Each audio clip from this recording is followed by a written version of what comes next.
Hello guys, welcome to my channel digital hope. আজকের এই video থেকে আমি ইংস্কেপের একটা ভিডিও টিউটোরিয়ালের সিরিজ স্টার্ট করছি, যেটা থেকে তোমরা ইংস্কেপের বেসিক থেকে অ্যাডভান্স লেভেল পর্যন্ত অনেক কিছু শিখতে পারবে আমার এই ভিডিও সিরিজটা দেখে। আর তোমরা বলতে চাও যে যে ইংস্কেপ আমরা কেন শিখবো ফটোশপ থাকতে। দেখো, ফটোশপ সম্পূর্ণ আলাদা একটা কনসেপ্ট, ইংস্কেপ একটা আলাদা কনসেপ্ট। ফটোশপে আমরা রাস্টার ইমেজ নিয়ে কাজ করি, আর ইংস্কেপে আমরা ভেক্টর ইমেজ নিয়ে কাজ করি। ইংস্কেপের মধ্যে হিউজ অ্যাপ্লিকেশান আছে, ওগুলো আমরা আস্তে আস্তে জানবো। তার আগে আমরা জেনে নেব যে ইংস্কেপ কি। ইংস্কেপ হচ্ছে একটা open source free vector image processing software. Image দু প্রকার হয়, একটা হচ্ছে রাস্টার ইমেজ আর একটা হচ্ছে ভেক্টর ইমেজ। রাস্টার ইমেজ কোনগুলো? আমরা যে ছবিগুলো তুলি চারপাশে, এগুলো হচ্ছে রাস্টার ইমেজ। এই ছবিগুলো পিক্সেল দিয়ে তৈরি হয়। আমরা যখন ছবিগুলো জুম করব, এই দেখো এখানে পিক্সেলে ছবিটা ভেঙে গেছে, কারণ বেশি জুম তো কোনো একটা ছবি করা যায় না।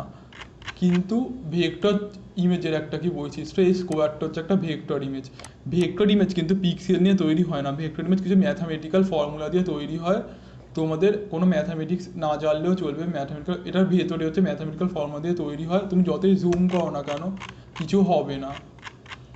এটা একটা আমরা স্কোয়ার বানিয়েছি বা আয়তকার বানিয়েছি, ক্ষেত্র একটা। তোমরা অনেক কিছু ক্রিয়েট করতে পারো ইংস্কেপ দিয়ে, ওগুলো আমরা আস্তে আস্তে জানবো। ইংস্কেপ দিয়ে আমরা যা কিছু ক্রিয়েট করব, ওগুলো আমরা চাইলে সোর্স কোড দিয়ে সাইজটা বাড়াতে পারি, যত ইচ্ছা বাড়াতে পারি, কোয়ালিটি কোনো খারাপ হবে না। কিন্তু আমাদের রাস্টার ইমেজ কোয়ালিটি বাড়ালে খারাপ হয়ে যাবে।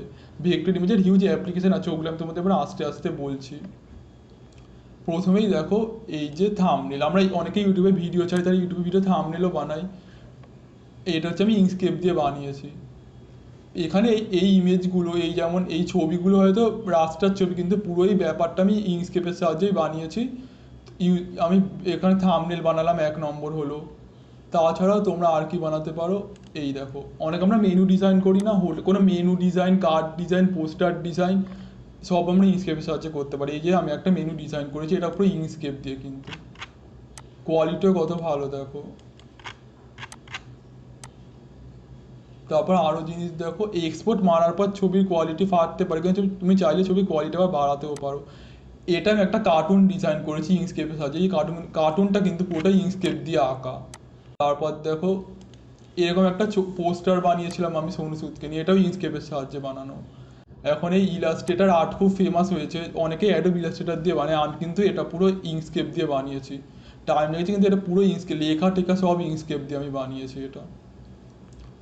আরও দেখাচ্ছি, তার মানে পোস্টার বানাতে পারি, যে কোনো কার্টুন বানাতে পারি, এরকম ইলাস্ট্রেটিভ আর্ট বানাতে পারি। আমি এই আর্টটাও বানিয়েছি ইংস্কেপের সাহায্যে। লোগো ডিজাইন করা যায়, এই লোগোটা আমি ইংস্কেপ দিয়ে বানিয়েছি। এই লোগোটা ছাড়াও আমি এই লোগোটা, এটা আমার চ্যানেলের লোগো, এই লোগো আমি ইংস্কেপের সাহায্যে বানিয়েছি। আর সবার থেকে লাস্টে একটা জিনিস দেখাতে পারি তোমাদের, আমি আরও অনেক কিছু করা যায়, সব কিছুটা একবারে বলা যায় না। এই দেখো, এটা হচ্ছে একটা ছবি, ঠিক আছে, ছবিটা আমি নিলাম। তুমি ছবিটা গোল করবে, এরকম করবে, এটা ইনস্কেপের সাহায্যে 1 সেকেন্ডে করা যায়। তাহলে ছবিটার দ্বারা এরকম শেপ আনবে, দুদিকটা এরকম মানে বসানো একটু ডিজাইন হয় না, এরকম আনবে, এটা ইনস্কেপের সাহায্যে 1 সেকেন্ডে করা যায়। তো ইনস্কেপে অনেক কিছু করা যায়, তোমাদের আমি সব আস্তে আস্তে শেখাবো। হয়তো অনেক ভিডিও টিউটোরিয়াল আছে বাংলায়, কিন্তু আমি স্টেপ বাই স্টেপ ছোটো ছোটো ভিডিওর মাধ্যমে শেখাবো। আজকে এটা আমাদের ইন্ট্রোডাকশন হলো ইংস্কেপে।